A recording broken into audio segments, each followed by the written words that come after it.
I'm Sierra Buttons. Welcome to APTN News InFocus.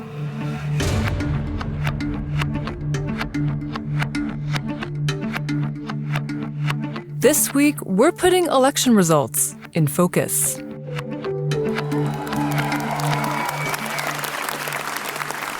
It's time to build new trade and energy corridors, working in partnership with the provinces, territories, and Indigenous peoples.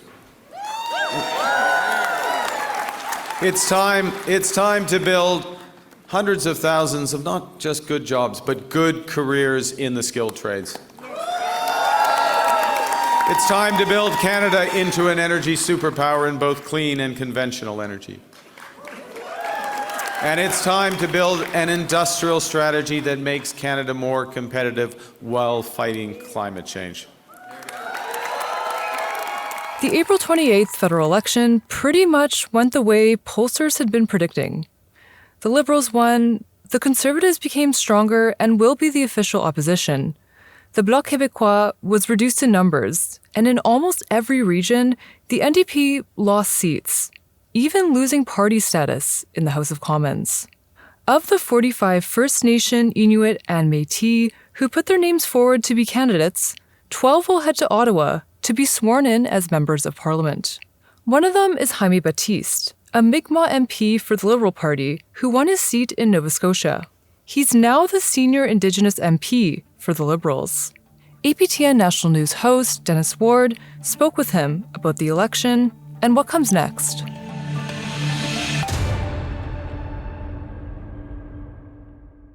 Jaime Batiste, thanks so much for doing this. Congrats on your re-election as well. Thank you very much. Good to be here. How are you feeling about the win, a new riding and everything this time around?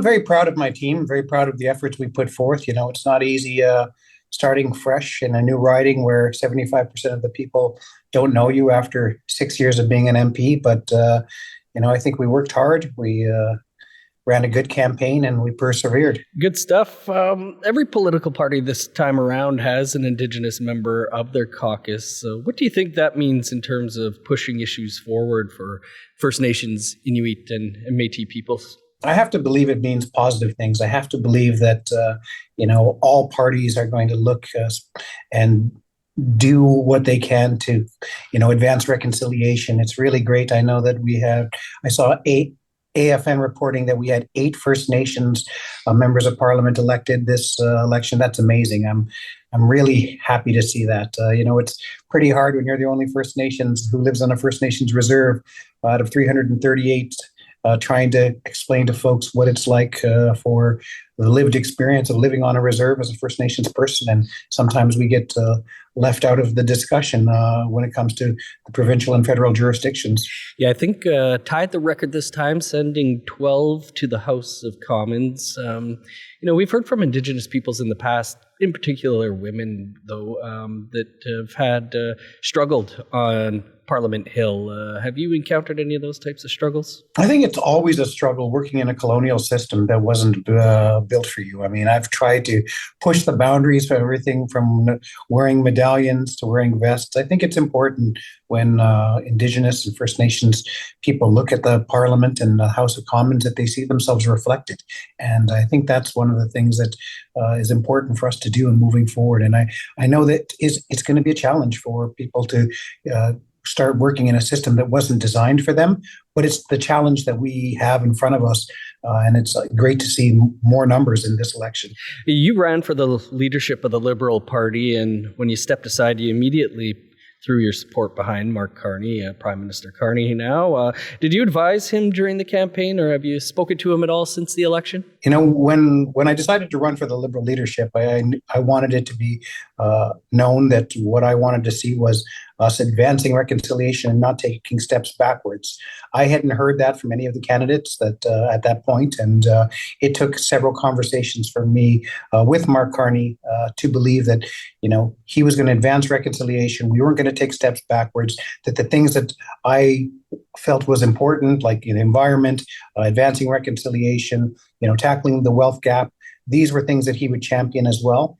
And I also knew that the next 2 to 4 years were very much going to be about Donald Trump and how we handle Donald Trump. And I knew that in this moment that he was the right person for this task. And I think most Canadians believe that as well. On election night, you said that by winning, you can continue to advance the things we need to do to advance reconciliation. What are those things that would help advance reconciliation? Well, I've put it into three categories, and there's a lot out there, but three major ones that they kind of fit in. First is closing the gap between the way Indigenous people in Canada live and the rest of Canada. Second is addressing the harms that were created by the residential schools through colonization, through the lack of implementation of Aboriginal and treaty rights, as well as ensuring that we make sure that we follow through on the TRC calls to action and the MMIWG calls to justice. But the third one is ensuring that we have pathways to prosperity as Indigenous people, as First Nations communities, and that's a lot of people like to call that economic reconciliation. That really boils down to true partnerships, and when we're talking about everything from resource development to moving forward, tourism to protecting the environment, that Indigenous people should be partners in that, and we can be able to benefit economically.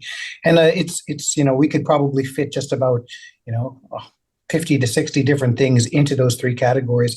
But those are the things that I always remind people are the most important ones.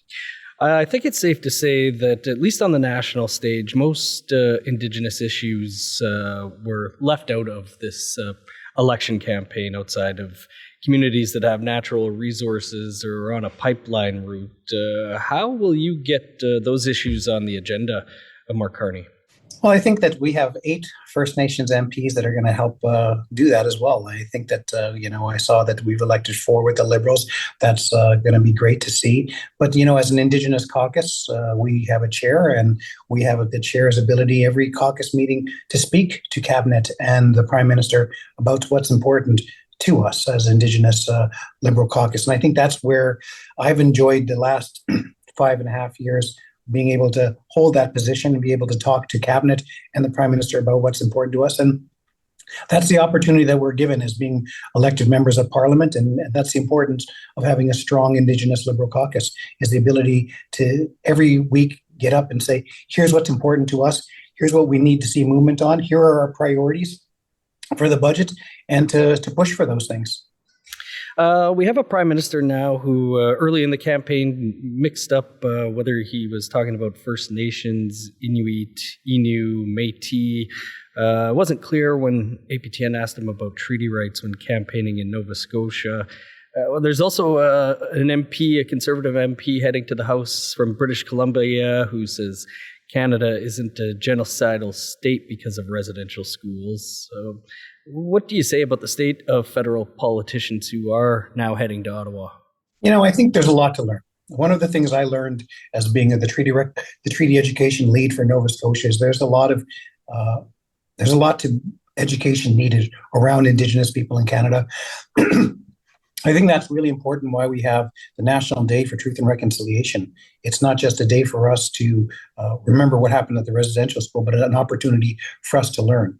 And I think that what we have now is a really strong showing of First Nations candidates and Indigenous candidates in Canada.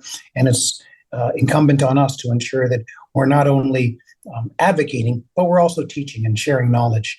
And I think that's an important part of the steps moving forward. It's an important part of what we've been able to accomplish over the last 5 years. And I think that that's going to be something that I look forward to having these conversations and moving forward in a good way. During the campaign, the NDP was the party that was pushing the government to address Indigenous issues. They're now reduced to 7 seats. What does that mean, do you think, for Indigenous issues being addressed? Because the Conservatives and the Bloc haven't really been raising Indigenous issues. You know what? I push back a bit on that. We have the ability as Liberals and Indigenous caucus Liberals to push within. And so we do that. The NDP has the ability to do it at question period more publicly. But I think that with the First Nations MPs that we've elected this election, I I was happy to see some Indigenous members of Parliament from the NDP come back, and Leah and Laurie are very strong advocates, as I am, for Indigenous issues in Canada. I look forward to seeing at least one of them back on the Indigenous and Northern Affairs Committee. I think, but I feel like that we have a collective responsibility, not only as Indigenous MPs, but Indigenous senators, to work together to advance reconciliation and do what we need to do to ensure that our voices are heard in Canada. You're only, the party's only about 3 seats, I believe, away from majority territory here. Any chance there might be some who cross the lines, reaching out to Leah Gazan or Laurie Adloot? Well, I'm sure that, I'd love to see that happen. I'd love to see other First Nations think about it and say, this is something we need, a stable 4 years. It's beyond my paycheck to kind of start reaching across the floor and say, join us. But I think that there's conversations that will actively happen, not only now, but over the next several months, ensuring that we have a strong mandate to move forward. And I think that's the important thing over the next 4 years, is having that really strong mandate to be able to stand up to Trump and not to have to worry about elections being called or budgets being passed. And I think that there's active conversations that are probably happening now, but will be happening over the next few months to ensure that we figure out how to do that. Well, speaking about things above your pay grade, when Parliament was prorogued, you were the Parliamentary Secretary to the Minister of Crown Indigenous Relations and Northern Affairs and to the Minister of Canadian Northern Economic Development Agency. Are you hoping for something a little more this time around, maybe a cabinet seat? Well, it's always a pleasure to serve whatever the Prime Minister decides, but I do believe that we need a Indigenous person reflected at cabinet.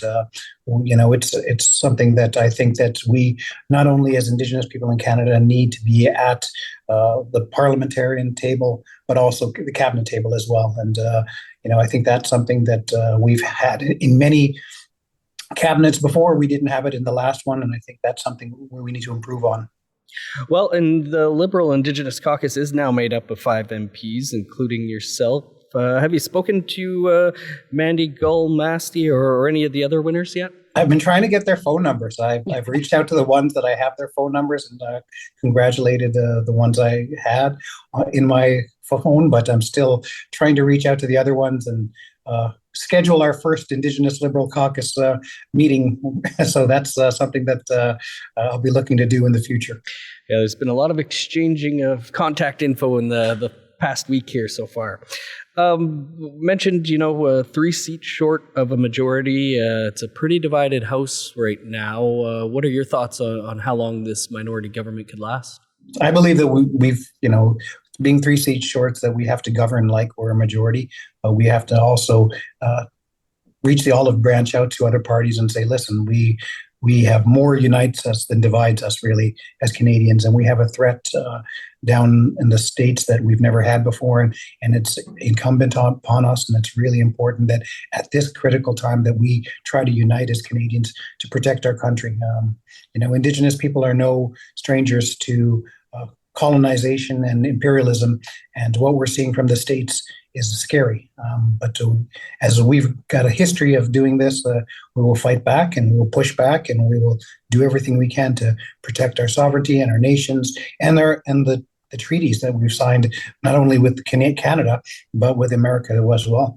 It's been a tick or two since the House sat and the government was down to business. So what are you looking most forward to here? Well, I really think that we didn't get the First Nations clean water legislation passed in the last one because the Conservatives refused to give us unanimous consent to get it to Senate, despite collaboration at the committee level. I really think that that's something that we need to get back on the table real quickly. I think that it's incumbent upon us, and it's really should be a priority for us to protect Indigenous water sources and to ensure that every Canadian has access to clean drinking water with minimum standards. And so that's something that I will be pushing forward on once we start having our conversations again. Well, MP Batiste, we congratulate you again and appreciate you taking some time for us here, and looking forward to everybody getting back to work up there. All right, thanks a lot. It's great talking to you.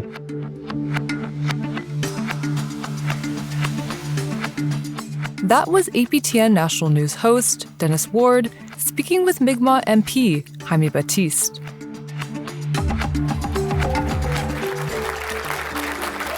Tonight, I've been informed our party leader that I'll be stepping down as party leader as soon as an interim leader can be appointed. Now, I could not have done this incredible job without, here's a point, give me a second to break down a bit. I couldn't have done it without the incredible support of my wife, Kurkinen.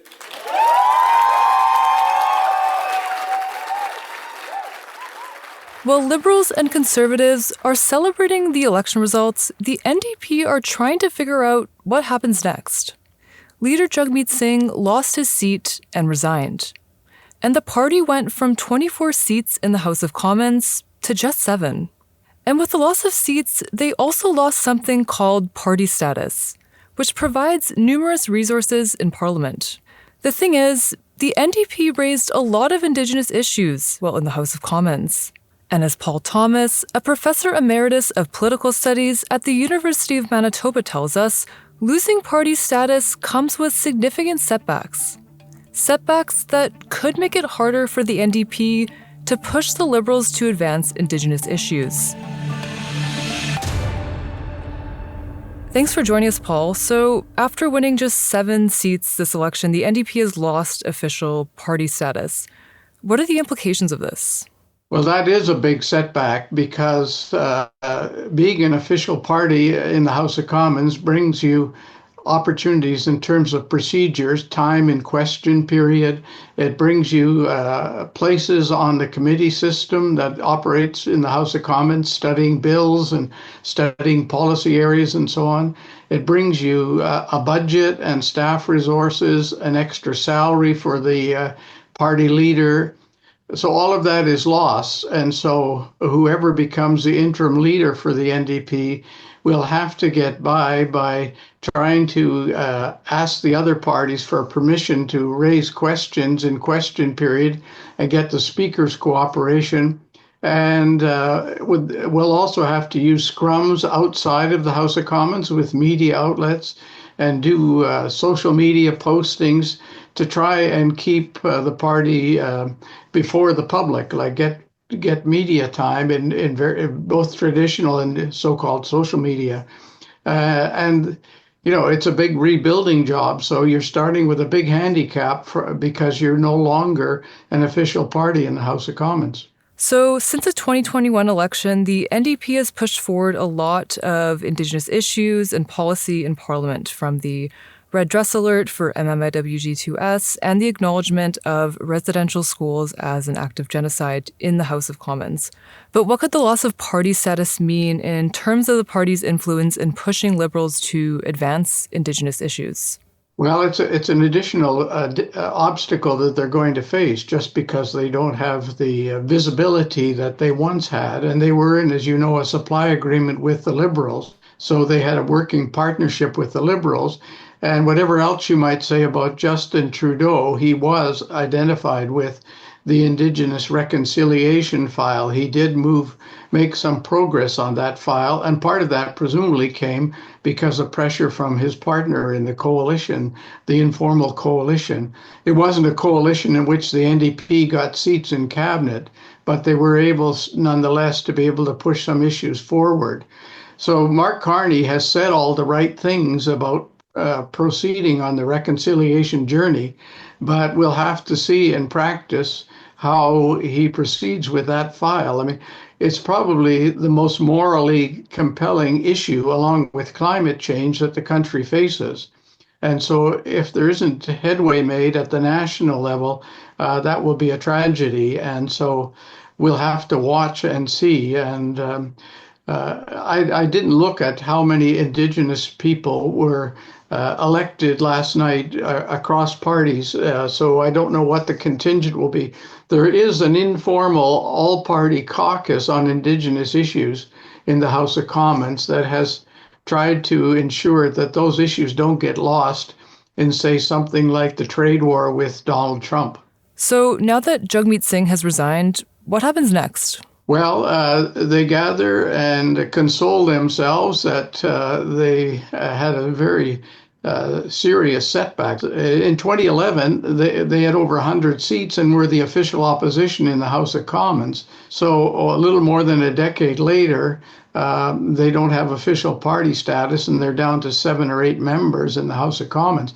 That's a pretty steep decline. So I don't think Mr. Singh had much choice but to resign. He also lost his own seat, so that made it impossible for him to stay on as leader, I think. So now they have to go find another leader to replace him, and that will take time, and I don't think there's any reason to rush it. This isn't forever, though. It doesn't mean that the NDP is becoming irrelevant and that the Liberals will occupy all the left of the political spectrum. The NDP can rebuild. They were down as low as 9 seats back in 1993 after that election. And like I say, by 2011, they'd risen into the official opposition position.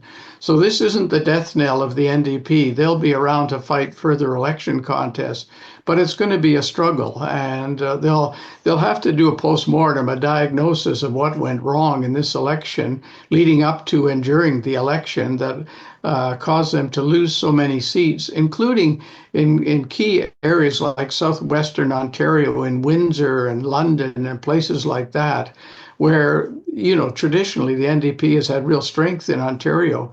So this is, there's a lot of, revisiting what went wrong.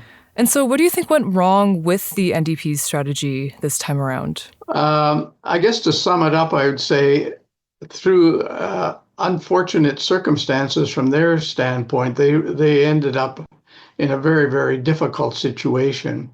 They had used their leverage in the House of Commons and through the accord they signed with the governing Liberal Party to extract some very important benefits for regular Canadians in the form of pharmacare, dental care, better EI payments, some Indigenous issues. So they used their leverage. And the real question was, how long did they remain a part of that partnership with the Liberals?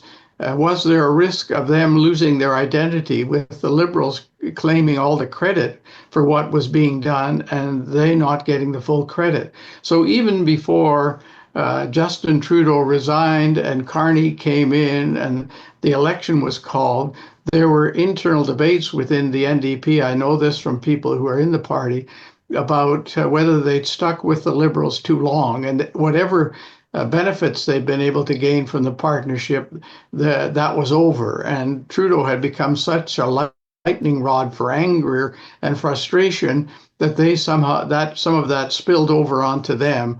And Poilievre worked that issue very strongly. He not only attacked Justin Trudeau, he attacked Jagmeet Singh. And one of the things that he may regret today is that he drove the NDP into the political wilderness to such an extent that he helped the Liberals to recover after trailing by 25 points in the polls. So it'll now what will happen is they'll have an interim leader who will ask the lead-off question when they get to ask questions. In question period, they'll have all the candidates and the campaign managers will go over how the campaign ran. I think they were under-resourced this time. I don't think they had money and political staff at the center of the campaign like they had in previous contests, because the polls were so pessimistic for them. So all of that work has to be done, and it will take a lot of time. There'll be talk about recruiting people from the provincial level, because one part of the NDP story in Canada is how well they can do on the provincial level and why success eludes them at the national level. So people will be asking, is Wab Kinew going to pack his bags and go to Ottawa to lead the National Party? And I would ask myself, if I was Wab Kinew, whom I've met only once, why would I want to do that? I'm premier here. I have control of the levers of power. I can change things in health, social services, education, Indigenous issues. Why would I want to be the leader of a party that's, doesn't even have official status and is not likely to improve for quite a long period of time? And so why you'd want to haul yourself back and forth from Winnipeg to Ottawa it doesn't seem to me a pleasant prospect. So, but you wonder why the Gary Dewars of the world, Roy Romano in Saskatchewan, Rachel Notley in Alberta, Eby in BC. These are NDP premiers, or in the past or in the present, and they do well. And so the national NDP has to, I think, to listen to its provincial counterparts to find out what the winning formula is. You've touched on a lot, but my final question is, from here, how might the NDP rebuild itself? Well, they have to redefine what they stand for. I mean, they've diluted their democratic socialism to try to be somewhat slightly to the left of the center of the political spectrum. And that's worked for them provincially. Nationally, it's been harder because the Liberals have always been opportunistic, and they'll borrow policy ideas from someone to the right in this election contest, from Poilievre, like axe the carbon tax and cancel the capital gains increase and so on. Or they'll steal from the left side of the political spectrum in the NDP, as they've done traditionally. The Liberal Party is a great political success in the Western democratic world. It's the party that's won most often of any political party in the world. And they've done it by being mainly centrist, with stealing ideas from other parties when those ideas are popular. So somehow the NDP has to carve out a niche for itself where it can stand apart from the Liberals, because we're now really in a two-party system almost, with the Bloc losing seats and the Greens getting just one representative. So we were 4 or 5 parties, I guess, before. Now we're really down to 2. So somehow the NDP, so that means recruiting people who have political experience at the provincial level to run nationally. It involves raising money. It involves getting some policy platforms that are appealing to people, finding the right leader for the right moment. The Liberals got lucky. They found a central banker who looked calm and reassuring, and put him up on the stage, and he worked with people who were terrified of Trump, his unpredictability and his nastiness, and the damage he wants to do to the world. So the Liberals are not only good at what they do, but they're also lucky. Paul Thomas is a professor emeritus of political studies at the University of Manitoba.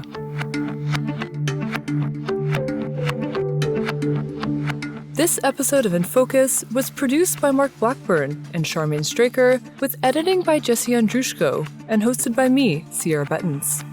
If you're enjoying the show, let us know by leaving a rating and review. You can find more APTN podcasts like APTN News Brief and Truth in Politics on aptnnews.ca/podcasts or on your favorite player. Thanks for listening.